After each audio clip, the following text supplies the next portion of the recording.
The dashboard clock glowed 2:47 a.m. Lorelei Ashford sat alone in her decade-old Honda Civic, parked 3 houses down from the Blackwell estate. Her hands trembled around her phone.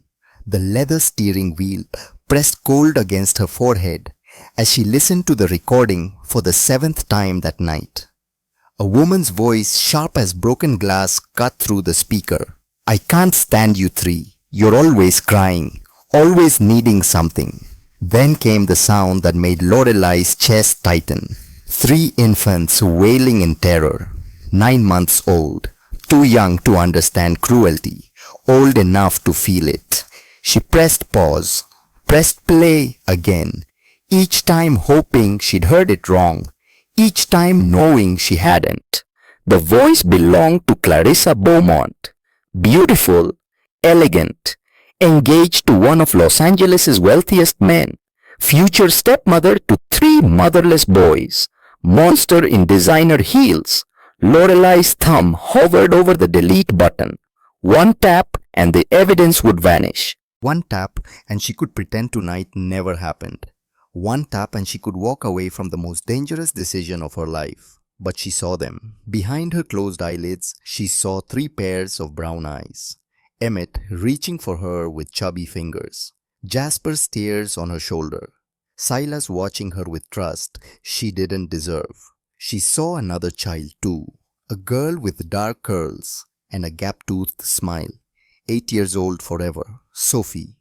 "I couldn't save you," Lorelei whispered to the empty car. "But I won't fail them." She locked her phone, started the engine, and drove away from the only job that had made her feel whole since the day she buried her daughter. Tomorrow she would return. Tomorrow she would fight. Tomorrow everything would explode. But tonight she needed to remember how it all began. The wrought iron gates of the Blackwell estate opened like the mouth of something vast and hungry. Lorelei gripped the steering wheel tighter as she guided her Honda up the circular driveway, past fountains that cost more than she'd earned in 5 years, past marble statues and manicured hedges shaped like perfect spheres. Beverly Hills in winter looked the same as summer. Endless blue sky, palm trees swaying, wealth so thick you could taste it in the air. The mansion rose before her. 4 stories of glass and stone, all sharp angles, and floor-to-ceiling windows that reflected the morning sun like shields. This was not a home. This was a statement. Lorelei parked near the service entrance as instructed. Her hands found the rearview mirror, automatically checking her reflection. 42 years old, lines around her eyes that hadn't been there 5 years ago. Hair pulled back, severe and practical. No makeup, no jewelry except the small silver locket around her neck. Inside that locket, one photograph, one face, one unbearable memory. She touched it once for luck, grabbed her bag, stepped out into the California sunshine that felt nothing like warmth. The service door opened before she could knock. A woman stood there, late 60s, thin as a rail, eyes sharp enough to cut. "You're late," the woman said. Lorelei glanced at her watch. 8:57 a.m. Her interview was scheduled for 9. "I'm early actually." The woman's mouth thinned. "Mr. Blackwell doesn't do early. He does exactly on time or you're late. Remember that." She stepped aside. "I'm Mrs. Hendricks. I manage the house. You'll report to me and May Blackwell. No one else." The kitchen stretched before them, all white marble and stainless steel. A room designed to be photographed, not lived in. Lorelei's sneakers squeaked against the polished floor. "The nursery's on the 3rd floor," Mrs. Hendricks said, already walking. "Mr. Blackwell won't come up there. Hasn't since the babies came home from the hospital. You'll have full responsibility. Feeding, changing, bathing, sleep schedules. Everything." They climbed the stairs. Lorelei noticed details without meaning to. Professional habit, the family photos that stopped at the 2nd floor landing. A wedding portrait, a man with dark hair and tired eyes beside a woman whose smile could light up rooms. Both young, both glowing, both one of them dead now. Mrs. Blackwell passed 2 weeks ago. Mrs. Hendricks said without looking back. Childbirth complications. The doctors tried everything. She held on for 3 days, long enough to see them, not long enough to name them. Lorelai's throat tightened. She'd read the obituary. Isabel Blackwell née Morrison, 32 years old, survived by her husband Nathaniel and 3 infant sons. Services private. Donations to the Children's Hospital in lieu of flowers. The obituary hadn't mentioned what Lorelai knew happened in those 3 days. How a woman could bleed out slowly from the inside. How modern medicine sometimes meant prolonging death rather than preventing it. How a mother could whisper goodbye to children who would never remember her voice. 3rd floor. The hallway stretched long and silent. Thick carpet muffled their footsteps. Mrs. Hendricks stopped at a white door with a silver handle shaped like a crescent moon. They're sleeping now. They'll wake soon. They always wake soon. Her hand rested on the doorknob but didn't turn it. Blackwell will meet you in his office at 9:15. 15 minutes to see if you're what we need. And if I'm not, then you leave and we'll call the next name on the agency list. Mrs. Hendricks finally opened the door. We've gone through 4 nannies in 2 weeks, Miss Ashford. The longest one lasted 3 days, so I suggest you be what we need. The nursery smelled like powder and milk and something else, something sad. 3 cribs arranged in a semicircle. 3 mobiles spinning slowly in the air conditioning. 3 tiny shapes bundled in white blankets. Lorelai stepped inside. The door closed behind her with a soft click. She approached the first crib slowly. The nameplate read Emmett in silver letters. He slept on his back, one fist curled near his mouth. Dark hair, same as his father. Even in sleep, his expression looked determined. This one would be stubborn. This one would fight. The second crib, Jasper. Lighter hair, longer lashes. He made soft sounds in his sleep, little whimpers, that tugged at something deep in Lorelai's chest. This one would be gentle. This one would feel everything. The third, Silas. Eyes open, not crying, just watching. Watching her with an intensity that didn't belong on a 2-week-old face. This one would be smart. This one would see too much. Hello, Lorelai whispered. I'm Lorelai. Silas blinked. Once, twice. Then his face crumpled and he began to cry. Within seconds, all 3 were wailing. Lorelai didn't hesitate. She'd done this before. Different babies. Different nursery. But grief and need sounded the same in every language. She lifted Silas first, supported his head, brought him to her shoulder, hummed low and steady an old song her mother used to sing.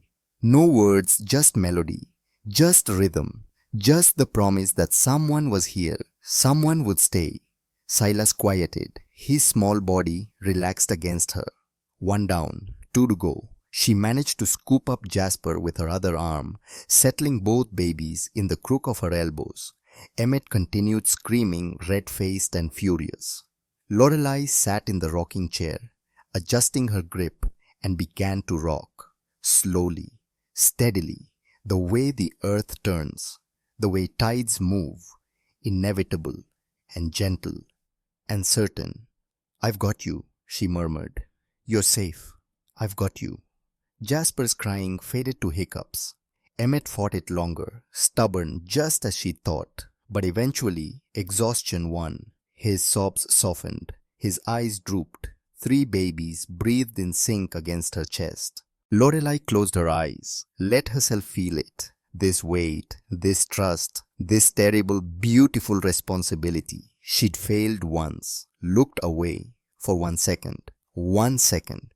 And Sophie had run into the street chasing a red ball that bounced like a heartbeat. 1 second between before and after, between mother and childless, between whole and shattered. 5 years ago, felt like yesterday, felt like a lifetime. A throat cleared, Lorelai's eyes snapped open. A man stood in the doorway, tall, lean, wearing a suit that probably cost more than her car. Dark hair falling across his forehead, eyes so hollow they looked bruised. Nathaniel Blackwell. He stared at the scene before him. 3 sleeping babies, a stranger in his nursery. His chest rose and fell too fast, like he'd been running or drowning. You made them stop. His voice came out rough, unused. They were frightened, Lorelei said quietly. Babies sense when they're alone, even in sleep. They weren't alone. With respect, Mr. Blackwell, they were. Something flickered across his face. Pain, anger, shame, all 3 at once. He looked at his sons, really looked. And Lorelei watched him break. I can't. The words came out broken. I can't look at them without seeing her. I can't hold them without feeling how light they are, how fragile. She was supposed to be here. She was supposed to know what to do. But she's not. No. He pressed the heel of his palm against his eyes. She's not. Silence stretched between them. Emmett stirred. Lorelei adjusted her grip automatically, rocking steadier. The baby settled. They need someone, Nathaniel said finally. Someone who doesn't see ghosts when they look at infant faces. Someone who won't leave when it gets hard. He lowered his hand, met her eyes. Mrs. Hendricks says you have experience, references. Why do you want this job? Lorelei looked down at the 3 babies sleeping in her arms. 3 boys who would grow up without their mother. 3 lives that could still be saved. Because I know what it's like to fail a child, she said. And I won't do it again. Nathaniel studied her. She didn't look away. You start today, he said. Live-in position. Room on this floor. Salary is generous, but the hours are every hour, day and night. I'm building skyscrapers and my company is bleeding money and I have exactly 0 capacity to handle domestic issues. Can you do this alone? Yes. Even when they all cry at once, even when you haven't slept in 3 days, even when you wonder why the hell you took a job raising someone else's children. Yeah, he almost smiled. Almost. You're either very brave or very foolish. Maybe both. This time he did smile. Small and sad and gone in a breath. I'll have Mrs. Hendricks show you to your room. We'll discuss details tonight. I have a conference call at 9:30 and 10 and noon. He backed toward the door. Stopped. Miss Ashford, yes. Thank you for making them stop crying. He left before she could respond. His footsteps receded down the hall. A door closed. An engine started. Tires on gravel, then silence. Lorelei looked down at the sleeping babies. Well, she whispered, looks like it's just us. The first week passed in a blur of bottles and diapers and crying that could wake the dead. Lorelei learned their rhythms. Emmett woke first, always hungry, always loud. Jasper woke whenever Emmett did, startled and weeping. Silas woke last, watching everything processing in that uncanny way of his. She learned to sleep in 20-minute increments, to eat standing up, to shower in 4 minutes flat, with one ear always listening for distress. Mrs. Hendricks brought meals on trays that Lorelei barely tasted. The woman never asked questions, never offered help, just delivered food and fresh linens and disappeared like a ghost. Nathaniel Blackwell materialized even less often. Lorelei heard him sometimes, late at night pacing in the room below hers, 2 a.m., 3 a.m., 4. She wondered if he slept at all, wondered if grief had the same schedule as infants. Wake every 2 hours, scream until exhausted, eventually collapse. By the second week, the babies began to settle. Not easier exactly, but predictable. Lorelei could tell the difference between hungry cries and tired cries and lonely cries. She sang to them, old folk songs and lullabies and sometimes just improvised melodies about whatever she was doing. Now we're changing Jasper's diaper, she'd sing, because Jasper made a mess. Yes, he did. Yes, he did. Such a talented boy. Jasper would blink up at her with serious eyes, as if considering whether she was mocking him or praising him. Eventually, he'd decide on praise. His mouth would curve just slightly. Not quite a smile. Not yet. But close. Those almost smiles kept her going. One afternoon in late January, Lorelai finished feeding all three babies and decided they needed fresh air. Mrs. Hendricks had mentioned a garden, something about walking being good for digestion. She loaded them into a triple stroller that probably cost more than some cars, navigated down the elevator that she discovered led directly to the first floor, pushed them out into the backyard that stretched on forever. Roses, dozens of rose bushes perfectly pruned, a koi pond with a small bridge, fruit trees arranged in neat rows, and everywhere statues, marble figures frozen mid-dance, mid-laugh, mid-reach, beautiful and cold and utterly lifeless. The babies loved it. Emmett kicked his legs. Jasper made cooing sounds. Silas simply stared at everything, absorbing, filing away information for future use. Lorelai walked them along the stone path, stopped by the roses, bent down so they could see the red blooms. "These are roses," she told them. "They smell beautiful, but they have thorns. Things that are beautiful can still hurt you. Remember that." "That's quite a lesson for infants." Lorelai straightened so fast she nearly tipped out the stroller. A woman stood near the koi pond, late 60s silver hair in an elegant twist, wearing a dress that cost more than Lorelai earned in a month. "I'm sorry," the woman said, raising her hands. "I didn't mean to startle you. I'm Dorothy. Dorothy Blackwell, Nathaniel's mother." Lorelai had heard about her, the widow who'd raised Nathaniel alone after his father died young, built the family construction business from a small firm to an empire, retired 10 years ago but still held significant shares. "I'm Lorelai Ashford, the nanny." "Yes, Mrs. Hendricks mentioned you, said you're the first one to last more than 3 days." Dorothy approached the stroller, looked down at her grandsons. Her expression shifted, softened. Oh, they look like her. Isabel, the eyes especially." "Well, I wouldn't know. I never met her." "She was remarkable." Dorothy knelt slowly, joints protesting, touched Emmett's cheek. Fierce and kind and so excited to be a mother, she knew the pregnancy was high risk. Multiple babies often are. But she said 3 chances at love were worth 1 chance at heartbreak. Her voice cracked. She was wrong. Lorelai didn't know what to say, so she said nothing. Sometimes silence was the kindest response. Dorothy stood with effort.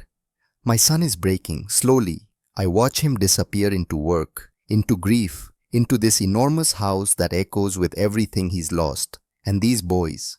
She looked at the stroller again. "He can't even look at them." "He looked at them once, the day I arrived. Once in 3 weeks. That's not a father. That's a coward. That's a man in pain." Dorothy's gaze sharpened. "You defend him." "I don't know him well enough to defend or condemn. I just know pain makes people do strange things, cruel things sometimes, cowardly things often." Lorelai adjusted Jasper's blanket. "But that doesn't mean they can't heal." "You think he'll heal?" "I think he has 3 reasons to try." Dorothy studied her for a long moment, then nodded once, sharp, decided. "You're good for them, for all of them. Stay as long as you can, Miss Ashford. This family needs someone who hasn't given up yet." She left the same way she'd come, through a side gate that led to God knows where. Lorelai stood alone with the babies again. The afternoon sun stretched their shadows long across the perfect grass. She'd been here 2 weeks. 2 weeks of around-the-clock care. 2 weeks of slowly building trust with 3 tiny humans. 2 weeks of avoiding their father because he couldn't bear to face his own children. It wouldn't last. She knew that. Nothing good ever did. But for now, in this moment, the babies were safe, fed, loved. That would have to be enough. The weeks blurred together. February. Rain gave way to March sunshine. The babies grew. Not much, but enough to notice. Emmett could hold his head up longer. And Jasper smiled now, real smiles that lit up his whole face. Silas had started reaching for things with surprising accuracy. Lorelai documented everything in a journal. First smiles, first giggles, The day Emmett rolled from back to stomach and looked so surprised, she laughed until she cried.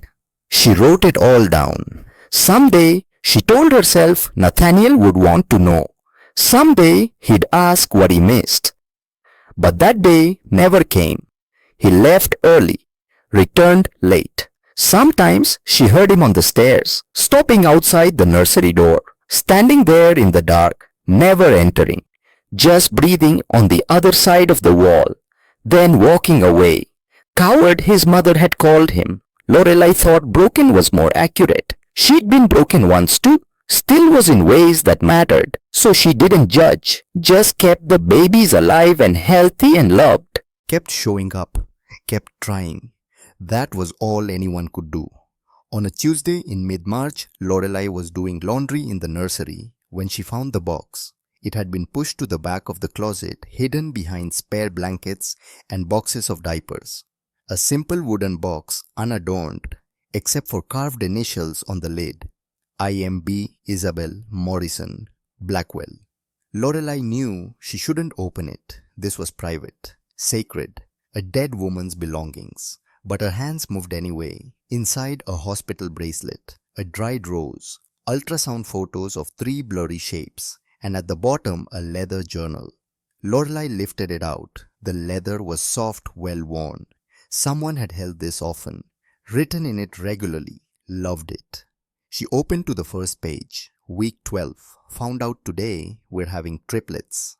Triplets. Nathaniel fainted. Actual fainting. The nurses had to bring him orange juice. I laughed so hard I cried. Or maybe I cried so hard I laughed. Same thing really. 3 babies. 3 hearts beating inside mine. I'm terrified. I'm thrilled. I'm going to need a bigger car. Lorelai smiled. She could hear Isabel's voice in the words. Light, warm, alive. She flipped forward. Weeks progressed. The entries grew longer, more detailed. Fears crept in around the edges. Week 24. Doctor says they're growing well, but I need to be careful. Bed rest, likely in 3rd trimester. High risk pregnancy. Those words scare me. High risk, like I'm walking a tightrope and one wrong step means falling. But I can't think that way. I have to believe we'll all make it through. Me and my 3 miracles. More pages, more weeks. The handwriting got shakier, harder to read. Week 36. They're coming. Tonight or tomorrow. C-section scheduled. I'm so scared. I have never been this scared. What if something goes wrong? What if I don't wake up? What if Nathaniel has to do this alone? Lorelai's throat closed. She knew how this story ended. Isabel knew too even then. Some part of her must have sensed it. She turned to the last entry. The handwriting barely legible now. Written in a hospital room probably. After the babies were born. Before everything went wrong. They're here. Emmett James. Jasper William. Silas Reed. 3 perfect boys. I held them. All 3. For 20 minutes before they took them to NICU. Best 20 minutes of my life. But something's wrong with me. I can feel it. The bleeding won't stop. Doctors trying everything. So tired. So cold. If I don't make it, no, when I don't make it. Let's be honest. I can feel myself leaving. Nathaniel, if you're reading this, don't let grief destroy you. Our boys need you. Be their father. Be present. Don't hide in work. Don't hide in sorrow. And find someone to help. Someone kind. Someone who understands loss, because only broken people know how to heal. There was a woman at the hospital. A volunteer in the maternity ward. Lorelai Ashford. She'd lost her daughter. I saw it in her eyes. That specific type of grief that never fades. But she still showed up. Still smiled at new mothers, still cooed at babies that weren't hers. Find her, Nathaniel. She's the one our boys need. She understands what it means to fail and keep trying anyway. I love you. I love them. Take care of each other. Isabel. The journal fell from Lorelai's hands. She stared at her name on the page, written by a dying woman. Written by someone who'd seen her for exactly 10 minutes 2 years ago. When Lorelai was volunteering trying to fill the hours between grief and grief.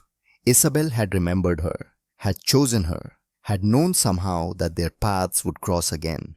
Lorelai picked up the journal with shaking hands, pressed it to her chest, felt tears burn hot behind her eyes. "I'll keep them safe," she whispered to a ghost. "I promise, I'll keep them safe." Outside the nursery, floorboards creaked. Lorelai looked up. Through the crack in the door, she saw a shadow. Someone standing in the hallway, listening. The shadow moved. Footsteps retreated. She never found out who it was. Spring came to Beverly Hills in a rush of jasmine and heat. The roses bloomed aggressive and beautiful. Lorelai pushed the triple stroller through the garden every afternoon now. The babies loved the sunshine, loved the sounds of birds and wind and water from the fountain. She talked to them constantly, about everything and nothing, about the weather and the flowers and what she was making for dinner that she'd eat cold at midnight. "See that bird?" she'd say, pointing. "That's a mockingbird. It steals songs from other birds. Not very original, but excellent at execution. A valuable life lesson." Silas would track the bird with his eyes. Jasper would kick excitedly. Emmett would try to eat his own fist. They were 3 months old now, growing fast, developing personalities. Emmett loud and demanding and absolutely certain the world existed to serve him. Jasper gentle and quick to startle, but equally quick to forgive. Silas watchful and quiet, taking everything in, revealing nothing. Lorelai loved them. She hadn't meant to, hadn't planned to, but love didn't ask permission. It just arrived one day while you were changing a diaper or singing a lullaby or watching 3 babies sleep in perfect synchronization. It terrified her because love meant loss, always. Eventually, one way or another, love led to heartbreak, but she couldn't stop, couldn't pull back. These boys needed her. So she pushed the terror down and kept showing up, kept loving, kept trying. On the 3rd Tuesday in April, everything changed. Lorelai was in the kitchen preparing bottles when Mrs. Hendricks appeared in the doorway. "Mr. Blackwell will be bringing a guest to dinner tonight," she announced. "A woman, someone important." Lorelai looked up from measuring formula. Important how? The kind of important that wears $3,000 dresses and expects everyone to notice. Mrs. Hendricks's mouth thinned. "I don't like her, but that's not my place to say." "Then why say it?" "Because someone should." The older woman straightened. "Keep the babies quiet tonight. Upstairs, out of sight." But Ken Blackwell was very clear. Something cold settled in Lorelai's stomach. What's her name? Clarissa. Clarissa Beaumont. The name meant nothing. Not then, not yet. But Lorelai would learn. Oh God, she would learn. They arrived at 7. Lorelai heard the car, heard heels clicking on marble, heard laughter that sounded like crystal, pretty and sharp. She stood at the nursery window holding Emmett, watching the garden below. Nathaniel appeared with a woman on his arm, tall, blonde, wearing a dress that shimmered gold in the evening light. Beautiful. Lorelai felt something twist in her chest. Not jealousy. She had no claim on Nathaniel Blackwell. He was her employer, nothing more. But still, something twisted. Below, Nathaniel smiled at Clarissa. A real smile. The first Lorelai had seen. And suddenly she understood. This was how he would heal. Not through his children. Not through grief. Through replacement. Through someone new who didn't remind him of everything he'd lost. "Your father's moving on," Lorelai murmured to Emmett. "Maybe that's good. Maybe he needs to." But watching them walk through the garden together, watching Nathaniel touch Clarissa's back, watching him laugh at something she said, it didn't feel good. It felt like abandonment. The babies stayed upstairs that night. Lorelai kept them quiet through dinner, through dessert, through whatever happened after when Nathaniel walked Clarissa to her car and stood talking for 20 minutes in the driveway. When he finally came upstairs, it was past midnight. Lorelai was rocking Jasper back to sleep after a bad dream. She heard Nathaniel's footsteps, heard him pause outside the nursery door. For once, he opened it. "They're asleep," he asked softly. "Just barely." Lorelai kept rocking, kept her voice low. "Jasper had a nightmare." "Babies don't have nightmares." "Tell that to Jasper." Nathaniel stepped into the room, looked at his sons. In the dim light from the hallway, Lorelei couldn't read his expression. Clarissa thinks I should get out more, he said. She's probably right. I've been hiding. In work. In this house. In grief. He moved closer to the cribs. Looked down at Silas. She says I need to start living again. Do you want to? I don't know. He reached out, almost touched Silas's cheek, stopped an inch away. Isabel's been gone 3 months. Sometimes it feels like 3 years, sometimes 3 seconds. Grief doesn't have a timeline. No, but life does. The company needs me present. My mother needs me functional. And these boys, his hand dropped. They need a father who can look at them without falling apart. They need you, however you come. Nathaniel turned, really looked at her for the first time since she'd started. You're good at this, at knowing what to say, what to do. How did you learn? Lorelei looked down at Jasper, finally asleep in her arms. By failing once, by learning I couldn't protect the person I loved most, by spending 5 years trying to figure out how to live with that. She met Nathaniel's eyes. There's no manual for grief, Mr. Blackwell. You just survive it, one day at a time, sometimes 1 hour at a time. What if I can't? You can. Because you have to, because they need you to. He nodded slowly, stepped back toward the door, stopped. Thank you for everything you do, for making this bearable. I'm just doing my job. No, you're doing so much more than that. He left. The door closed. Lorelei sat in the darkness, rocking a sleeping baby, wondering why she felt like she just lost something important. Wondering why the name Clarissa Beaumont made her skin crawl. Wondering why she had the terrible, unshakable feeling that something bad was coming. Something worse than grief. Something dangerous. Clarissa Beaumont moved into the Blackwell estate on the first Saturday in May. Lorelei watched from the nursery window as a moving truck backed up the circular driveway. Designer luggage emerged first, then boxes marked fragile in aggressive red letters. Then Clarissa herself directing traffic like a general commanding troops. She wore white, head to toe, silk blouse and linen pants that probably cost more than Lorelei's monthly salary. Her blonde hair caught the sunlight and turned it into something celestial, angelic. From 3 floors up, watching a stranger invade the home she'd grown to love, Lorelei felt the first whisper of dread. The babies were 4 months old now. Emmett could grab objects and immediately try to eat them.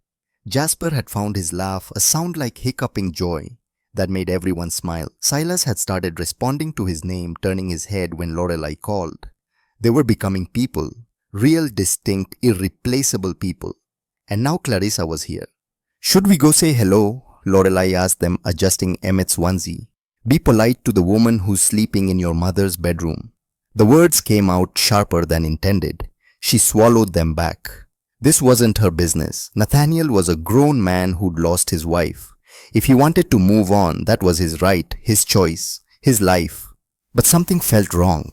Lorelei had spent 4 months studying Nathaniel from a distance, learning his patterns. The way he avoided the 3rd floor, but sometimes stood at the bottom of the stairs at 2 a.m. just listening. The way he couldn't say his sons' names, but asked Mrs. Hendricks how they were sleeping. The way he left checks for Lorelei with notes attached. Thank you. You're saving us all. He was broken, distant, lost in grief and guilt and the wreckage of everything he'd planned. But he wasn't ready for this, for Clarissa, for the performance of moving on before he'd actually moved at all. Lorelei knew about false healing. She'd tried it herself after Sophie died, dating someone new, pretending normalcy, smiling through dinner while screaming inside. It never worked. The grief found you anyway. Usually at 3 a.m., usually when you were alone, usually when you'd convinced yourself you were fine. Below, Clarissa laughed, pretty and empty. Nathaniel appeared in the driveway. He took Clarissa's hand, kissed her cheek, smiled. And Lorelei understood with sudden, terrible clarity he wasn't healing. He was hiding, using Clarissa as a shield between himself and the life he couldn't bear to face. This won't end well, she told the babies. Mark my words. Silas looked at her with those 2 old eyes, as if he already knew. The first week, Clarissa played her part perfectly. She cooed over the babies, called them precious and darling, and sweet little angels. She asked Lorelai questions about their schedules and preferences. She held Emmett for photo opportunities when Nathaniel was around, smiling that magazine cover smile. But Lorelai noticed things. The way Clarissa's smile never reached her eyes when she looked at the babies. The way she passed Emmett back to Lorelai the second Nathaniel left the room. The way she said, "They're so lucky to have you," like she meant, "Thank God I don't have to deal with them." Week 2, the mask began to slip. Lorelai was changing Jasper's diaper when Clarissa appeared in the nursery doorway. No warning, no knock, just suddenly, they're wearing a silk robe and annoyance. "Do they always cry this early?" Her voice carried an edge Lorelai hadn't heard before. "It's 7 a.m. They're hungry. Can't you keep them quiet? I'm trying to sleep." Lorelai looked up from fastening Jasper's onesie. "They're infants. They cry when they need something. That's how babies work." "Well, can you work somewhere else? Maybe the kitchen soundproofing in this house is terrible." "The nursery is where I work, where they live." Clarissa's jaw tightened. For a moment, something flickered across her face, something cold and sharp. Then the mask returned. Smile, laugh, casual shrug. "Of course, I'm just not a morning person, you understand."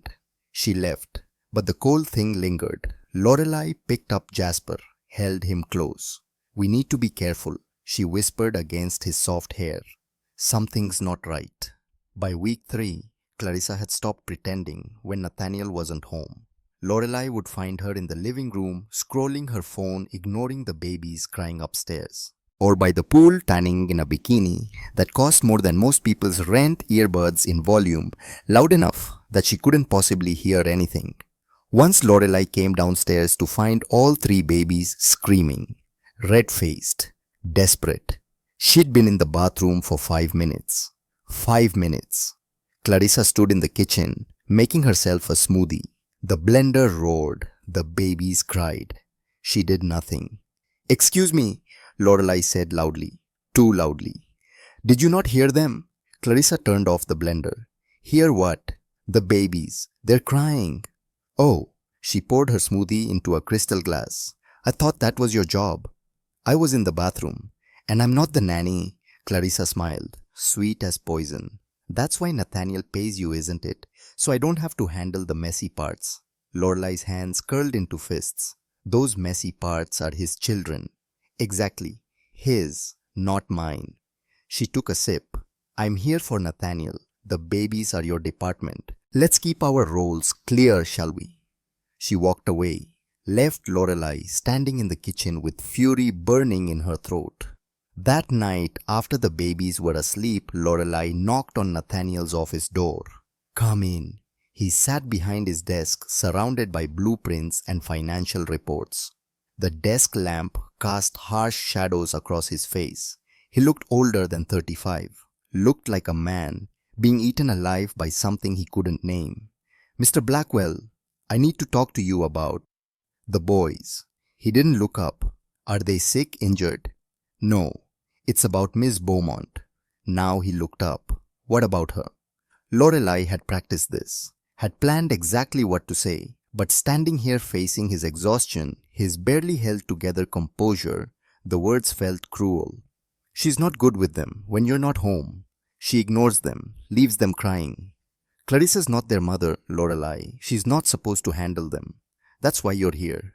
But she lives in this house, with children. She can't just pretend they don't exist." Nathaniel set down his pen, slowly, carefully. "My company is drowning. I'm fighting off hostile takeovers and lawsuits and creditors who want to dismantle everything my family built. I am barely keeping my head above water, so forgive me if I don't have the bandwidth to referee domestic squabbles. This isn't a squabble. This is about your son's well-being. My sons are fine. They're fed clean, healthy. You see to that. That's what matters." "What about love? What about feeling safe? What about—" "Enough." His voice cracked like a whip. "I pay you extremely well to do a job. Do it. Stop inventing problems where none exist." The words hit like a slap. Lorelai stepped back. I'm not inventing anything. Then you're being dramatic. Clarissa is trying. She's adjusting. She didn't sign up to be an instant mother to triplets. He picked up his pen again, dismissed her without saying the words. Is there anything else? Lorelai thought about Isabel's diary, about the warning written by a dying woman, about the terrible feeling that something dark was blooming in this house. But looking at Nathaniel, at this man who couldn't even say his children's names, she knew he wouldn't hear it, wouldn't believe it, couldn't bear to face one more truth. No, she said quietly. Nothing else. She left him there, alone with his blueprints and his grief and his blindness. In the hallway, someone moved in the shadows. Lorelai's heart jumped, but it was just Mrs. Hendricks carrying fresh towels. She heard you, the older woman said. Not a question. Who? Miss Beaumont. She was standing right there.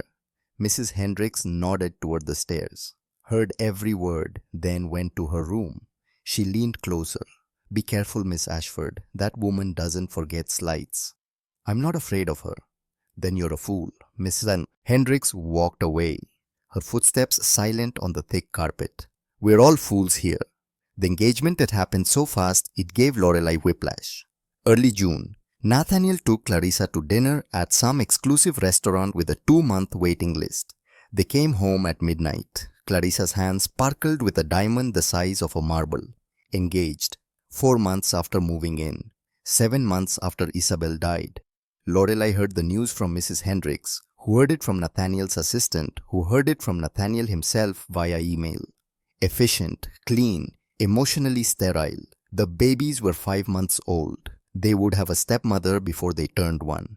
Lorelai said nothing, smiled when Clarissa showed off her ring, offered congratulations that tasted like ashes, went upstairs and held Silas while he slept, whispering apologies to a baby who couldn't understand but somehow seemed to anyway.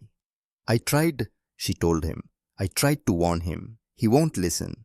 The house changed after the engagement. Clarissa moved through it like she owned it, because soon she would. Soon she'd be met Nathaniel Blackwell, mistress of the estate, stepmother to 3 motherless boys.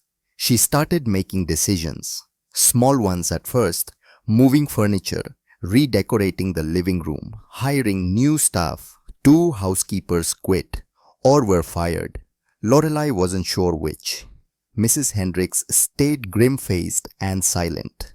The new housekeepers were younger, prettier. They smiled at Clarissa and avoided eye contact with Lorelai. They're hers, Mrs. Hendricks said one morning, loyal to Miss Beaumont, not the family. Be careful what you say around them. Lorelai nodded. She'd already figured that out. The nursery became her fortress, the only room where Clarissa rarely ventured, the only space that still felt safe. She spent her days there, all day, all night, caring for 3 babies who were growing so fast it broke her heart. Emmett could sit up now, proud and wobbly. Jasper had found his hands fascinated by his own fingers.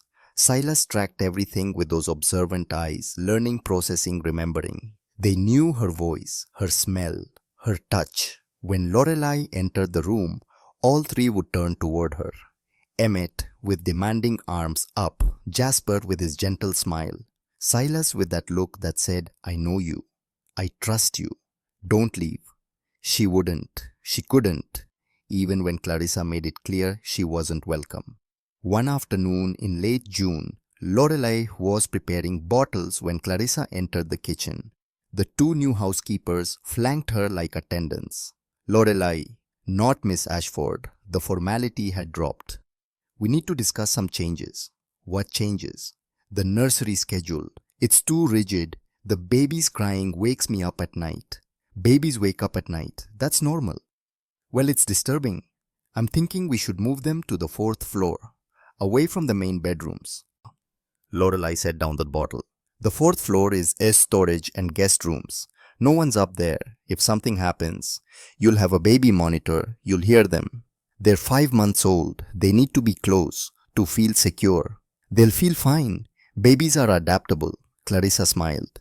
Unless you think you can't handle being further away, maybe we need to reconsider your position. The threat hung in the air, clear, sharp. I can handle anything, Lorelai said evenly. But moving them isn't in their best interest. Good thing I didn't ask your opinion then. Clarissa turned to the housekeepers. Have the maintenance staff move the cribs tomorrow. 4th floor, east wing. Wait, what does Mr. Blackwell say about this? Nathaniel trusts my judgment. He said I should make the house comfortable for myself. That's what I'm doing. She paused at the door. Oh, and Lorelei, try to keep them quieter. I'm planning our wedding. I need my beauty sleep. She left. The housekeepers followed. Lorelei stood alone in the kitchen, rage and fear warring in her chest. She couldn't let this happen. Couldn't let Clarissa isolate the babies. Isolate her. But Nathaniel wouldn't listen. He'd made that clear. So Lorelei would have to find another way. She would have to get proof. The announcement came over breakfast. Nathaniel and Clarissa were going to Hawaii for a week.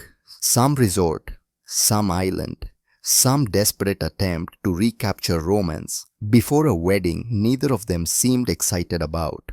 You'll be fine here with the boys, Nathaniel said. He wasn't asking. Of course, Lorelei replied. The new staff will be here if you need anything. By new staff, he meant Clarissa's people, the housekeepers who reported everything back to her. But Lorelei just nodded. They left on a Monday. The house felt different immediately. Emptier, darker, like something had been waiting for them to leave. Lorelei stood in the nursery, still on the 3rd floor, because she'd convinced Mrs. Hendricks to delay the move and made a decision. She would use this week, would find proof of what she already knew. Clarissa Beaumont was dangerous, and Lorelei would prove it. She started in Clarissa's bedroom, the room that used to be Isabel's. The thought made her sick, but she pushed through. This was necessary. This was about protecting 3 babies who couldn't protect themselves. The laptop sat on the desk, unlocked, careless. Lorelei sat down. Her hands shook as she opened the browser history. What she found made her blood run cold. Search after search, all recent, all damning. Swiss boarding schools accepting infants, youngest age, for residential childcare. How to convince husband to send children away. Nanny misconduct grounds for termination. Lorelei took photos with her phone. Her hands shook so badly, the images came out blurry. She deleted and tried again, until she had clear evidence. Then she saw the emails. One folder, hidden in a subfolder, marked simply N. She opened it. Messages between Clarissa and someone named Marcus. Recent, frequent, intimate, in a way that made Lorelei's stomach turn. Can't wait until this is official. Then we can start phase 2. How long do you think before he breaks completely? The company's dying. Give it 6 months. 6 months and I'm Mrs. Blackwell. 6 months and those brats are in Switzerland. 6 months and we're free. Lorelei read through a message after message, each one worse than the last. Clarissa wasn't just cold toward the babies. She was planning, calculating, waiting. And Marcus, whoever he was who was helping. Lorelei took photos of everything, dozens of photos, her phone filled with evidence, with proof, with ammunition. She was so focused on the screen that she didn't hear footsteps until they were right outside the door. Lorelei closed the laptop, stood, looked around frantically for an excuse to be here. But the footsteps passed, went downstairs. A door closed. She exhaled, left the room, went back to the nursery, and locked the door behind her. That night, she couldn't sleep. Just lay in bed, staring at the ceiling, her phone clutched in her hand. Tomorrow, she would call Nathaniel, would send him the photos, would force him to see the truth. Tomorrow, everything would change. She just had to survive until then. The call came at 2 a.m. Lorelei jerked awake, heart pounding, grabbed her phone. Nathaniel's number flashed on the screen. Hello, Lorelei. His voice sounded strange, tight. Is everything okay there? Yes, the boys are fine. Why? He paused. I couldn't sleep, kept thinking about them, feeling like something was wrong. Nothing's wrong, they're sleeping, safe. Another pause, longer. Clarissa says I worry too much, says I'm being paranoid. You're their father. Worrying is normal.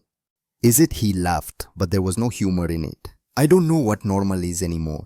I don't know what anything is. Lorelei sat up, turned on the lamp.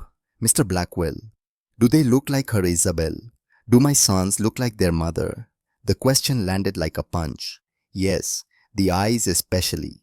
That's what I thought. That's why I can't. He stopped. Never mind. Go back to sleep. I'm sorry I woke you. Wait, there's something I need to tell you about Clarissa. Not now, please. I can't handle anything else right now. He sounded broken, defeated. Just keep them safe. That's all I'm asking. Keep them safe. He hung up before she could respond. Lorelei sat in the dark listening to 3 babies breathe, slow and steady, trusting, innocent. I will, she whispered to the empty room. I promise. But promises were easy to make, harder to keep, and the week was only half over. It happened Tuesday afternoon, 3 days after they returned from Hawaii. Clarissa actually insisted that Lorelei run to the pharmacy. Jasper needs his prescription. His pediatrician called it in. You need to pick it up before they close. Lorelei hesitated. Something felt wrong, that electricity in the air again. But Jasper did need his reflux medication. The pharmacy closed at 6. I'll be back in 30 minutes. Take your time, Clarissa smiled. I'll watch them. Lorelei should have known, should have felt it, but she went. 20 minutes later, her phone exploded with calls. Mrs. Hendricks, the housekeeper, Graham Winters, all at once. She answered Graham. Get back here, now. Jasper's hurt. Lorelei drove 90 miles an hour through Beverly Hills. Ran 3 red lights, didn't care. When she burst through the door, Nathaniel was already there holding Jasper. Blood soaked through a white towel pressed to the baby's head. Jasper screamed that high pain-filled wail that makes your bones hurt. What happened? Lorelei grabbed for him, but Nathaniel turned away. We're going to the hospital. His voice came out dead. Now. Clarissa stood near the stairs, face pale, hands shaking. It was an accident. I looked away for 1 second. At the hospital, they stitched Jasper's head. 3 stitches above his left eyebrow. The doctor asked careful questions. How did this happen? He fell, Clarissa said quickly. Climbed out of his playpen somehow. Hit his head on the corner of the dresser. The doctor looked at Lorelei. 6-month-olds don't usually climb out.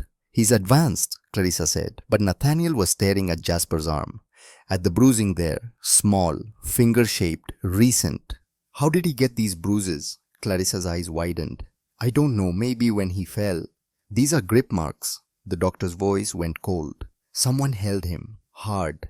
Silence fell like a blade. That night after Jasper was home and sleeping with a white bandage stuck against his baby hair, Nathaniel went to check the security footage. Lorelei watched him pull up the files. The timestamp from that afternoon, deleted. The system must have glitched, Clarissa said from the doorway. But Nathaniel's hands shook as he closed the laptop. His jaw tightened. His eyes went dark. And Lorelei saw it. The moment doubt became certainty. The moment he started to believe. He just wasn't ready to act on it yet. Friday morning, 2 days after Jasper's stitches, the house felt like it was holding its breath. Lorelei checked on the babies constantly. Jasper touched his bandage with confused fingers. Emmett and Silas stayed close to him as if they sensed something had changed. Something was wrong. Saturday night, Lorelei saw Clarissa pacing, talking on her phone in hushed tones. Something was coming. She could feel it. Sunday morning arrived with deceptive calm. Lorelei woke at 6, fed the babies, changed them, sang to them while they played on their mat. Emmett grabbed at Silas's hair. Jasper laughed, still able to laugh despite the stitches. Silas observed everything with those 2 knowing eyes. At 8:30, Lorelei went downstairs, just for a moment, to prepare their bottles, to grab fresh towels. 5 minutes, maybe 7. When she came back upstairs, she heard it, screaming, Clarissa screaming. Nathaniel! Oh my God, Nathaniel! Lorelei ran, took the stairs 2 at a time. Her heart slammed against her ribs. The nursery door stood open. Inside, chaos. The safety gate, the one that kept the babies contained in their play area, hung open unlatched. The overhead light was off despite the morning sun. Toys scattered everywhere, thrown deliberately. Pacifiers across the room. And strangest of all, an empty bottle of sleeping medication on the floor near Emmett's favorite blanket. The babies stood in their cribs screaming, red-faced, terrified. Not hungry cries, fear cries. The kind that came from being startled awake, from sensing danger. Clarissa stood in the center of the room, hair mussed artfully, face flushed, breathing hard, the performance of panic. "Oh, thank God you're here," she gasped when she saw Lorelei. "I heard them crying and came to check. The gate was open. The lights were off. They could have gotten hurt. They could have..." What? Lorelei moved to the cribs, lifted Jasper first, careful of his stitches. He clung to her, hiccuping with fear. "The gate was closed when I left, latched." "Well, it's open now, and look at this." Clarissa pointed at the pill bottle. "Were you giving them sleeping medication? Is that why they're always so quiet?" "That's not mine. I would never." "Then how did it get here?" Footsteps pounded up the stairs. Nathaniel appeared in the doorway, still in his pajamas, hair disheveled, eyes wild. "What's wrong?" I heard screaming from my room. "The babies," Clarissa said, rushing to him. Her voice shook perfectly. "Lorelei left them alone. The gate was open. The lights were off. And look." She held up the pill bottle. "Sleeping medication. She's been drugging them." Nathaniel looked at the scene. The open gate. The scattered toys. The darkness. The pill bottle. His sons crying. The bandage still white on Jasper's head. Then he looked at Lorelei. She saw it happen, saw the doubt creep in, saw him wanting to believe her but seeing evidence that screamed negligence, screamed danger. "I was gone 5 minutes, Lorelei said. Her voice came out steady despite the terror coursing through her. "The gate was latched, the lights were on, they were calm. And that medication isn't mine. I've never given them anything except what their pediatrician prescribed." "Then explain this." Nathaniel gestured at the room. "I can't." That was the truth. The terrible, helpless truth. She couldn't explain it because she hadn't done it. But someone had. Lorelei looked at Clarissa, at her perfect hair and her wide eyes and her trembling hands, at the performance of concern, at the lie. "You did this," Lorelei said quietly. Clarissa's eyes widened. "Excuse me. You staged this, opened the gate, turned off the lights, planted that bottle, scared them on purpose. That's insane. Why would I? To get rid of me." Silence fell like a blade. Nathaniel looked between them. The woman who'd cared for his sons for 7 months. The woman he was planning to marry. Both standing in a nursery that reeked of manipulation. "Lorelei, that's a serious accusation. And leaving infants alone with sleeping pills is serious negligence," Clarissa said. Her voice shook. Tears pooled in her eyes. Perfect tears. Movie tears. "Nathaniel, I'm scared. What if something had really happened? What if Jasper..." Her voice broke. "He already has stitches." "What if she gave him too much? What if nothing happened?" Lorelei said firmly. "Because I didn't do any of this. Because this whole thing is manufactured." "You're being paranoid." "Am I? Or am I seeing clearly for the first time?" Nathaniel held up his hands. "Everyone stop. Just stop." He ran his fingers through his hair, looked at his sons, now quieting in Lorelei's arms, looked at Clarissa crying delicately, looked at Lorelei standing firm and furious, looked at the bandage on Jasper's head that he still didn't have answers for. His face went grey. His shoulders sagged. "I can't do this," he said. "I can't handle this right now. The company is falling apart. I'm facing hostile takeover attempts. I barely sleep, barely function. And now this."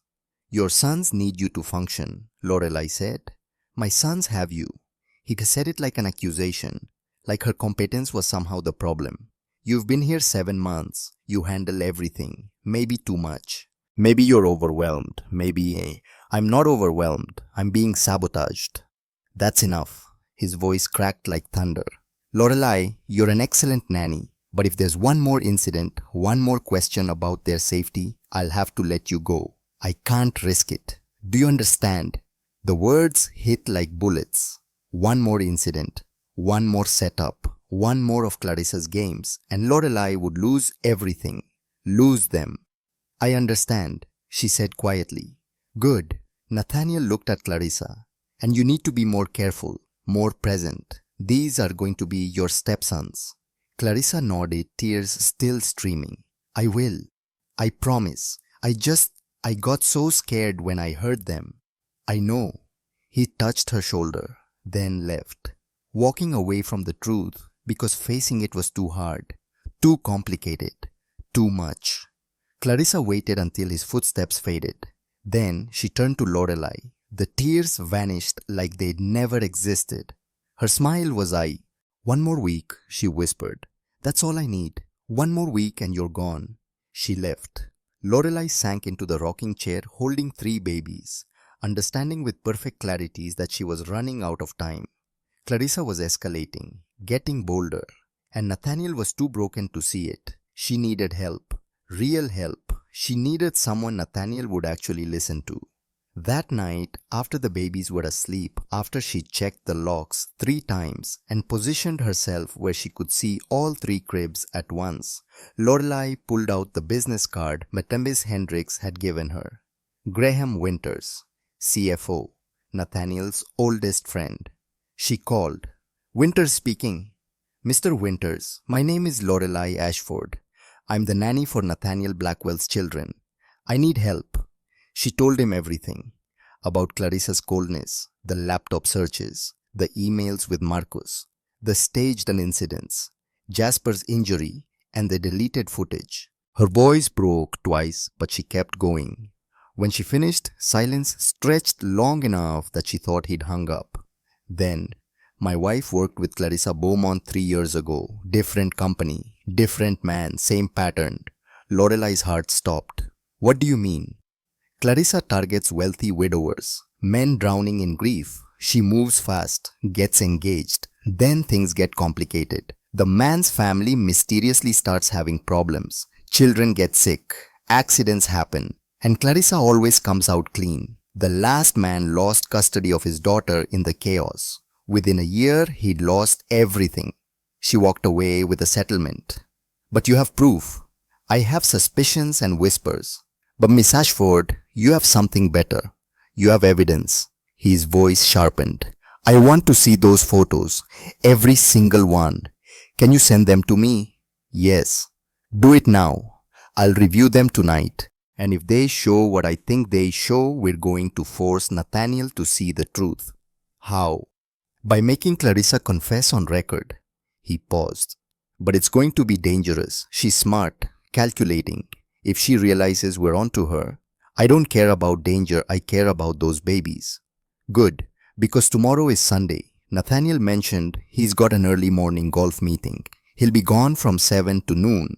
That's when we make our move." "What do you need me to do?" "Come to the house like normal. Say goodbye to the boys, like Nathaniel asked. But bring recording equipment. I'll hide it in the nursery. When Clarissa comes in, and she won't be able to resist, you need to make her talk." "How?" "Provoke her. Push her buttons. Make her angry enough to drop the mask. Get her to say what she really thinks about those boys. About Nathaniel. About her plans." Graham's voice went hard. "I'll be listening from downstairs, recording everything. When we have enough, I'll call Nathaniel. Force him to come home. Force him to hear what she really is." "What if she gets violent? Can you handle yourself?" Lorelai thought about 7 months of loving 3 babies with everything she had. Thought about Sophie. About failure and redemption and the terrible mathematics of second chances. Thought about Isabel's diary and a dead woman's final wish. "Yes," she said. "I can handle anything." Lorelai arrived at the nursery at 8 a.m. Nathaniel had already left for his golf meeting, really a last-ditch attempt to save a deal that could keep the company afloat. The house felt empty without him. Graham Winters had come and gone at 7 while Clarissa was still asleep. He would place the recording device behind the changing table. Small, professional, nearly invisible. Make her talk, he had said. Get her to say what she really thinks, what she really plans. I'll be in my car at the end of the driveway, listening, recording. When we have enough, I'll call Nathaniel. Now Lorelei stood in the nursery, holding Emmett, while Jasper and Silas played on the mat. The bandage on Jasper's head was smaller now, but still there. Still a reminder of what Clarissa was capable of. "Morning, my loves," she whispered, kissing each of their heads. "This is going to be a big day, but whatever happens, I need you to know I love you. I'll always love you." The door opened. Clarissa stood there, still in her silk robe, hair loose around her shoulders, but her eyes were sharp, alert. She held a champagne glass at 8:30 in the morning, celebrating something, or preparing to. "Still here." She sipped her champagne. "I thought you'd be gone by now. I'm saying goodbye to babies who won't remember you." How touching. She stepped inside, set her glass on the dresser. "You know what I love about this room? Soon it'll be empty. The crib's gone, the toys packed away. Maybe I'll turn it into a closet. I could use more storage." Lorelei's hands tightened around Emmett. "They're not going anywhere." "Oh, sweetie, they absolutely are." Clarissa examined her nails. Perfect manicure, blood red. Swiss boarding school. Accepts children as young as 18 months. By next summer they'll be gone, and I'll finally have Nathaniel all to myself. He'll never agree to that. "Won't he?" Clarissa smiled. Cold, sharp, real. He can barely look at them, barely say their names. They remind him of everything he lost. I'm just offering him permission to let go. She moved closer. To move on, with me, without the constant reminder that his wife died giving birth to them. "You're using his grief." "I'm giving him an escape," she laughed. "And he's grateful for it. He tells me all the time. 'Thank you for understanding,' he says. 'Thank you for not judging me.' He has no idea what I really understand. Which is that he's weak, broken, easy to manipulate." Clarissa picked up her champagne again. "That those babies are obstacles between me and a very comfortable life. That once I'm Mrs. Blackwell, I'll have access to everything. Money, status, security. And Marcus and I can finally..." She stopped, smiled. "Well, that's not important. Marcus Lansing, your actual boyfriend, the man you're feeding company secrets to." Clarissa's face went white, then red, then carefully blank. "I don't know what you're talking about." "Yes, you do.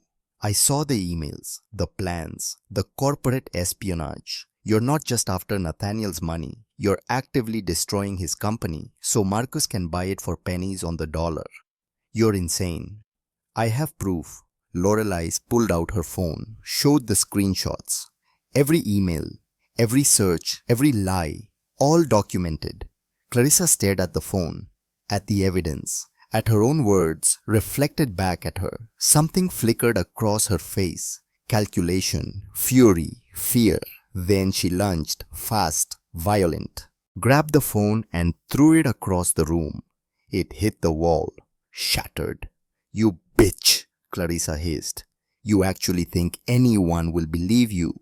I'll say you doctored those images. I'll say you're a jealous woman who wants my fiancé. I'll destroy you." "Go ahead, try." They stood there, face to face, all pretense gone, the monster finally visible. "You should have taken the firing," Clarissa said softly. "Should have left quietly, because now I'm going to make sure you never work again, never come near children again. I'll tell everyone you were inappropriate, unstable, that you drugged babies, that you hurt Jasper." Lorelei's voice came out deadly calm. "You hurt Jasper." "Prove it." "Oh wait, you can't. The footage is deleted. It's my word against yours. And I'm a beautiful 28-year-old socialite engaged to a billionaire. You're a 42-year-old nanny whose daughter died because she wasn't watching close enough." Clarissa leaned in. "Who do you think people will believe?" The Sophie reference was meant to wound, to break her, to make her crumble. Instead, it turned Lorelei's resolve to steel. "Get out," she said quietly. "Make me.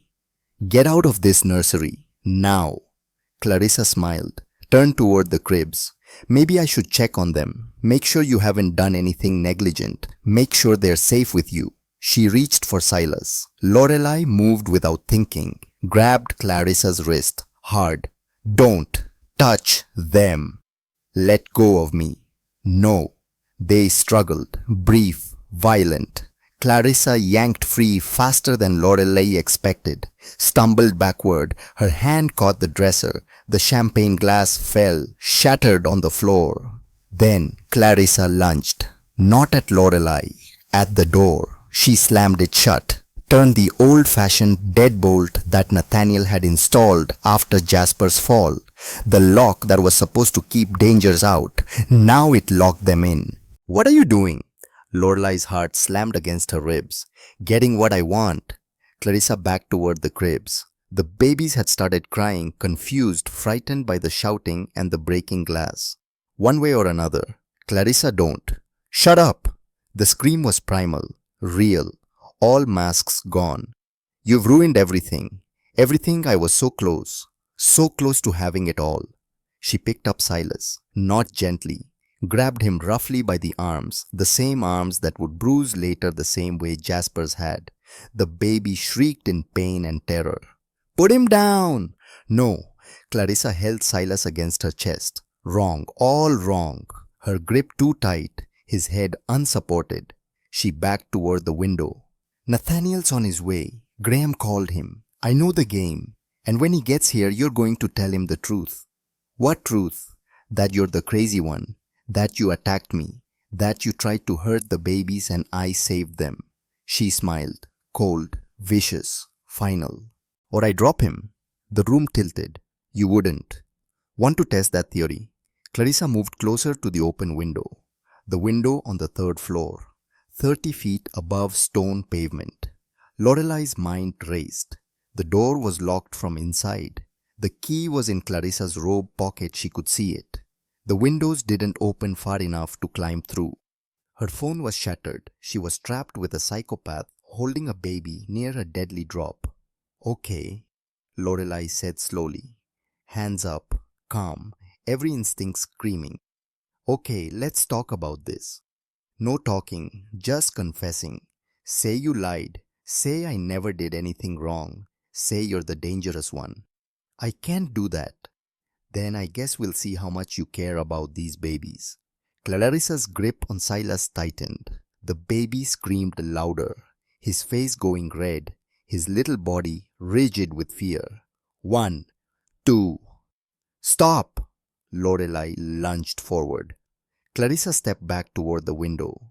That's when the door exploded inward. Not opened. Exploded. The old wood splintered around the deadbolt as Nathaniel threw his full weight against it. Once. Twice. The frame cracked. On the third hit, the lock gave. He burst through Graham Winters right behind him. Both men froze at the scene before them. Clarissa, wild-eyed, holding Silas near an open window, Lorelai between them and the door, Emmett and Jasper screaming in their cribs, glass on the floor, the smell of champagne and fear.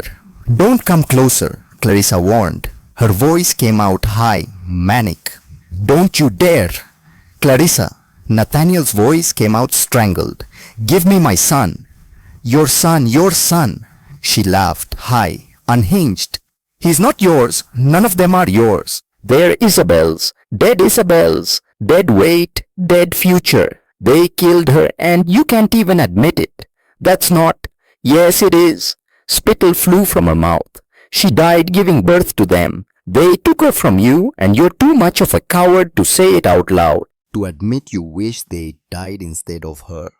That's not true. But Nathaniel's voice cracked. Isn't it?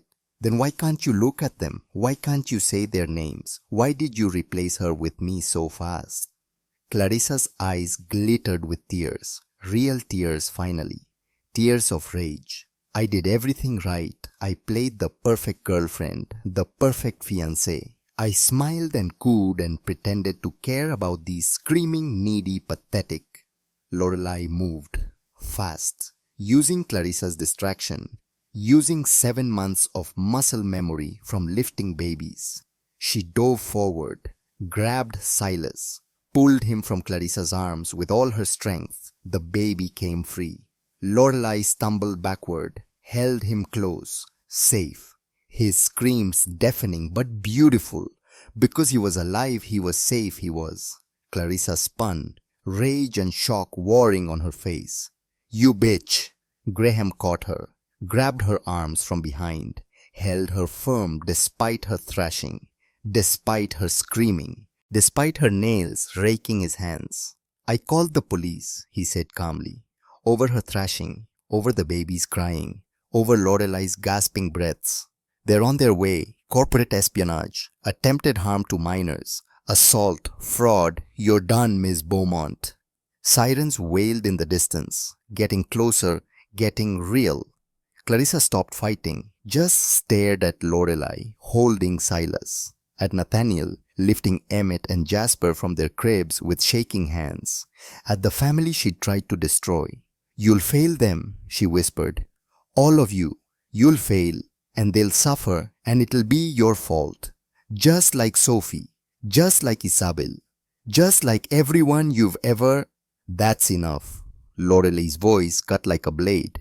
"You don't get to talk about them. You don't get to say their names. You're nothing. You were always nothing. And now everyone knows it."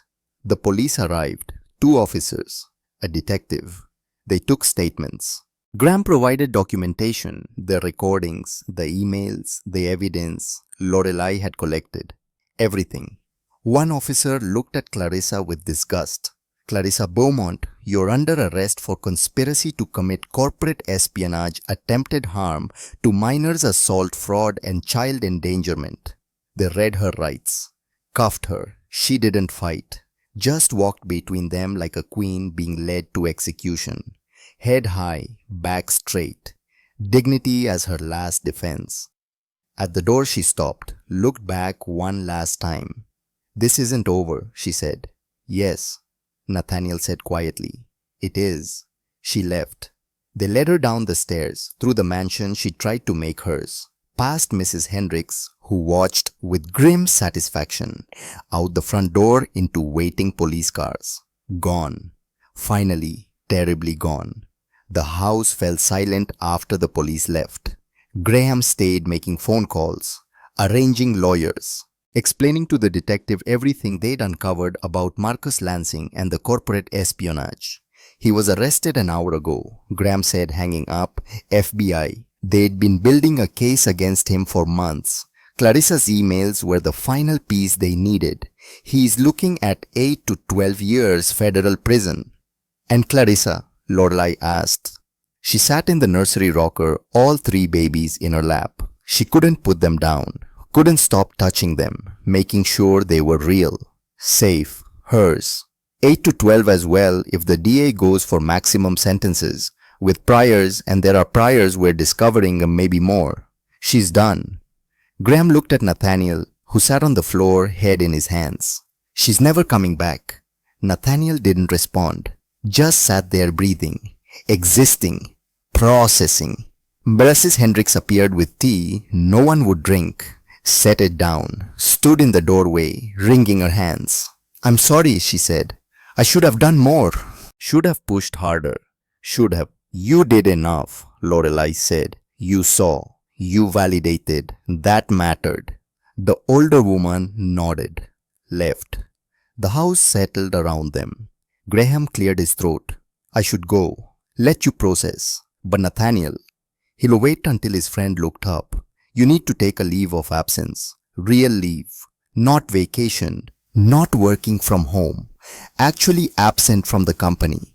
I'll handle everything. You need to be here. With them. I don't know how." "Then learn." Graham stood, walked to the door, stopped. "Lorelei." "Yes. You saved this family. More than once. Don't let anyone, including yourself, forget that." He nodded once, left. The house fell silent again. Just Lorelei and Nathaniel and 3 babies who'd survived something they were too young to understand but would somehow always remember. "I'm sorry," Nathaniel said finally. His voice came out broken. "I'm so sorry. For not listening, for not seeing, for bringing her into your lives." Into their lives. For failing them. For failing you. For— Stop. Lorelai's voice was gentle but firm. You were grieving. You were manipulated. She's a professional. She knew exactly what buttons to push, what wounds to exploit. I should have been stronger. You're human. She shifted Silas in her arms. He'd fallen asleep, exhausted from crying. Humans break. Humans make mistakes. What matters is you're here now. You came back. You broke down a door for them. Nathaniel looked at his sons. Really looked, for maybe the first time since they were born. I don't know how to be their father, he whispered. I don't know what they need. I don't know how to. None of us know, Lorelai said. We just show up. We try. We fail. We try again. That's all parenting is. Showing up even when you're terrified. Are you terrified? Every single day. He laughed. Small, sad, real. How do you do it? I think about the alternative, about what happens if I don't. She looked down at the 3 sleeping babies. I think about Sophie, about the second I looked away, about how I'd give anything to have that moment back, to try again. Her voice cracked. I can't save her, but I can save them, so I do. Every day, every moment, I choose to save them. Nathaniel stood slowly, moved to the cribs, ran his fingers over the rails, over the mobiles, over Jasper's nameplate. Emmett, he said softly. Jasper, eh? Silas. The names came out rough, unpracticed, like words in a foreign language. My sons. Your sons, Lorelai confirmed. Can you teach me how to care for them, how to be what they need? I can try. That's all I'm asking. He looked at her, really looked. Don't leave, please. I'll triple your salary, give you anything you want. Just don't leave them. Don't leave us. Lorelai thought about Isabel's diary, about a dying woman who'd seen something in her, who'd chosen her, who'd known. I'm not going anywhere, she said. I promised Isabel. I keep my promises. Winter came to Los Angeles in whispers. Cooler mornings, golden afternoons. The roses bloomed their final round before dormancy. Lorelai pushed the triple stroller through the garden same as always. But everything had changed. Nathaniel walked beside her now. This was his routine. Come home at 5. Dinner with his sons at 6. Bath time at 7. Stories at 8. Sleep by 9. His own sleep finally. Real sleep. He'd taken 3 months leave. Handed the company to Graham, fought off the hostile takeover that had been Marcus's plan all along, restructured, rebuilt, emerged stronger. But mostly, he'd been present, learning to change diapers at 2 a.m., learning the difference between hungry cries and tired cries, learning his sons. The babies were 11 months old now. Emmett could walk wobbly, determined, falling constantly but getting up every time. Jasper could say Dada and meant it. Silas had figured out how to open the safety gate and considered this his greatest achievement. The scar above Jasper's eyebrow was fading, would always be there, a reminder, but fading. Tomorrow's their birthday party, Nathaniel said. Small, just family. Dorothy's coming, Graham and his wife, Mrs. Hendricks. They'll love it. Will you stay? After the party, after they turn 1. He asked it carefully, like the answer might break him. Where else would I go? You could go anywhere, do anything. You saved my sons, saved me. You don't owe us anything more. Lorelai stopped the stroller, looked back at him. At this man who'd been so broken, who was slowly healing, who showed up now, who tried. I don't stay because I owe you, she said. I stay because I love them, because I love this. Because this is home. I know He stopped beside the stroller, looked down at 3 babies who looked back with trust. I want you to know your family. Not staff, not employee. Family. If anything ever happens to me, you're their guardian, legal guardian. I updated my will last month, made it official. Tears burned behind Lorelai's eyes. Nathaniel. No, let me finish. You didn't fail Sophie. You looked away for 1 second. That's not failure. That's being human. His voice cracked. But you saved my boys. You fought for them when I couldn't. You're the reason they're safe. The reason I'm still standing. The reason this family survived. And I need you to know that matters. You matter. She couldn't speak, could only nod. That evening, Lorelai tucked each baby into their cribs, kissed each forehead, whispered the same words she'd said every night for 11 months. I've got you. You're safe. I've got you. Downstairs, Nathaniel sat in the living room, not working, just sitting, looking at photos of Isabel, allowing himself to remember, allowing himself to grieve without running. The house felt different now, lighter, like something heavy had lifted, like they could finally breathe. Lorelai touched the locket around her neck, opened it, looked at Sophie's gap-toothed smile. I did it, she whispered. I saved them. I kept my promise. And for the first time in 5 years, the guilt loosened its grip. Just a little, just enough. The first birthday party happened on a sunny Saturday. Small gathering in the garden, balloons, a cake shaped like building blocks, 3 high chairs, and 3 babies covered in frosting. Dorothy Blackwell cried watching her grandsons. Graham and his wife brought gifts. Mrs. Hendricks actually smiled. Nathaniel sat on the grass with Emmett in his lap.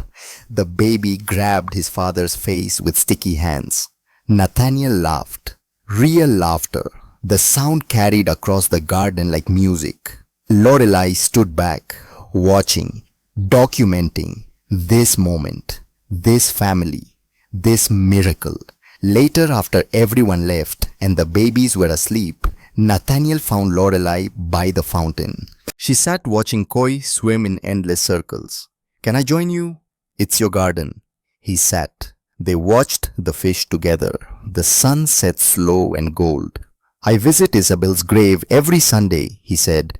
I tell her about the boys, about Emmett's first steps, about Jasper saying new words, about Silas's mischief. That's good. I told her about you, about what you did, what you sacrificed. He looked at her. She knew. In that diary, she knew you were the one. I think about her every day, wonder if I'm doing what she'd want. You're doing more than she could have dreamed. They sat in comfortable silence, 2 broken people who'd found purpose in protecting 3 small lives, who'd learned that family wasn't blood. It was choice. It was showing up. It was the love made manifest. 1 more year, Nathaniel said finally. Let's promise each other 1 more year of this. Then we reassess. Lorelai smiled. 1 more year. But they both knew the truth. There would be many more years, many more birthdays, many more moments of joy and terror and exhaustion and love. Because some promises weren't meant to be temporary. Some promises were forever. Some families were chosen. And some nannies saved more than lives. They saved souls. In a mansion in Beverly Hills, 3 babies sleep. Their father sits beside them, finally present, finally whole, and a woman who lost everything once keeps watch through the night. Not because she has to, because she chooses to, because love is always a choice, and she chooses them every single day, forever.